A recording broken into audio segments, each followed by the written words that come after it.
మనలాంటి మధ్యతరగతి వారి కోసం జోష్ కాఫ్మ్యాన్ అనే వ్యక్తి ద పర్సనల్ MBA అనే బుక్ రాశారు.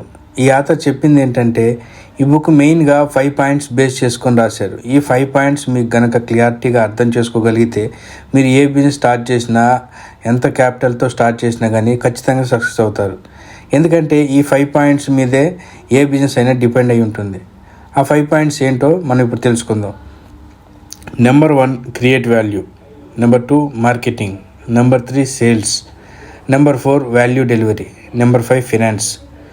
మీరు జనరల్గా ఈ టర్మ్స్ వింటూనే ఉంటారు. ఇందులో ఏముంది మనకు తెలిసిందే అనుకుంటారు. కానీ ఈ వాల్యూస్ అనేది, ఈ 5 పాయింట్స్ ఎంత క్లారిటీగా మీరు అర్థం చేసుకోగలిగితే, మీకు ఒకసారి ఈ 5 పాయింట్స్ అర్థమైతే కనుక మీరు ఖచ్చితంగా మీ బిజినెస్ సక్సెస్ అవుతారు. వాటి గురించి ఇన్ డీటెయిల్డ్గా ఇప్పుడు తెలుసుకుందాం. పూర్తి వీడియో కోసం కింద ఉన్న లింక్ని క్లిక్ చేయండి.